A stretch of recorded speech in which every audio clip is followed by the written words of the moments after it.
Je me nomme Takofal. Je suis handicapée et je travaille. J'ai été au centre pendant 4 ans pour faire une formation en couture et j'ai obtenu mon diplôme qui m'a permis au début de coudre des boubous que je vendais à mon entourage.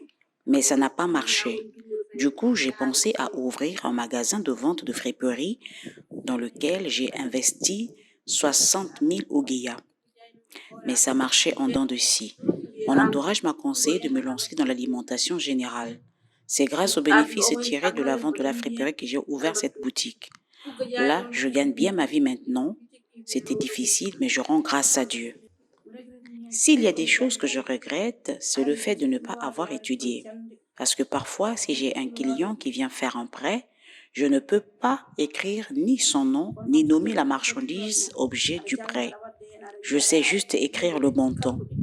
J'aurais aimé étudier car j'ambitionne à la longue de créer une entreprise et même une filiale. J'ouvre à 7 heures du matin et je ferme à 23 heures. Mes clients sont très gentils avec moi. S'ils trouvent que je suis couché, ils peuvent même prendre ce qu'ils veulent et déposer l'argent.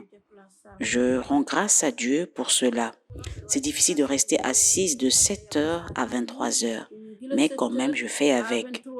Malgré ces efforts, il y a toujours ceux qui pensent que tous les handicapés sont des mendiants alors que tel n'est pas forcément le cas. Je n'ai jamais mendié de toute ma vie, j'ai toujours travaillé pour gagner ma vie. Une fois je suis partie faire des achats, je suis entrée dans une boutique, j'étais assise tranquillement, puis il y a quelqu'un qui m'a demandé ce que je faisais là. Quelqu'un d'autre dans la boutique a répondu que je suis une mendiante. Ensuite, je suis restée assise sans rien dire. J'ai attendu l'arrivée du patron. Je lui ai dit que je suis là pour faire mes achats. Juste après cela, cette même personne a confessé qu'il croyait que je suis une mendiante. Finalement, c'est lui-même qui m'a aidé à transporter mes bagages. Donc, juste pour dire aux personnes handicapées qu'ils n'ont pas moins de valeur que les personnes vivant sans handicap, qu'elles sont autant utiles que ces personnes bien portantes. Mais pourquoi on indexe toujours les handicapés? C'est parce qu'il y a certains d'entre eux qui se disent qu'ils ne peuvent rien faire d'autre que de mendier, alors que certains d'entre eux parfois sont victimes d'accidents sur la route ou encore passent des journées entières à attendre qu'on leur donne quelque chose, du moment qu'elles peuvent débuter une activité décente. Moi qui vous parle, j'ai commencé avec 70 000 ouguiyas et aujourd'hui mon commerce m'a permis de gagner jusqu'à 400 000 et au-delà. J'ai pu avec le temps fructifier mon activité. Je rends grâce à Dieu pour cela. Je demande aux gens d'arrêter de penser que tous les handicapés sont des mendiants. Être handicapé ne signifie pas forcément être mendiant. Les personnes vivant avec un handicap ont la capacité de faire beaucoup de choses au même titre que les personnes bien portantes. Au début, quand j'ai ouvert ce commerce, il y a des gens qui pensaient que je ne pouvais pas y arriver. Mais aujourd'hui, ça va, j'ai pu le faire.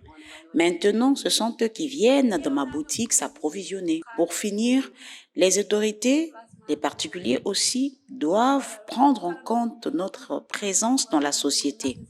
Les handicapés n'ont pas accès facilement à certains endroits. Ils doivent tout le temps demander de l'aide, c'est très difficile. Parce qu'en construisant les enceintes, ils ne prennent pas en compte les handicapés. Tandis que dans certains pays, beaucoup construisent des routes, des centres commerciaux en prenant en considération les personnes handicapées. Mon dernier mot va à l'endroit des taximens. Ce qui me fait le plus mal, c'est qu'il y a certains d'entre eux qui ne nous considèrent pas du tout, qui pensent que nous ne faisons pas partie de la société alors qu'on en fait partie et qu'on doit vivre ensemble, qu'on doit s'entraider, qu'on doit être compréhensifs les uns envers les autres. Mais tel n'est pas le cas.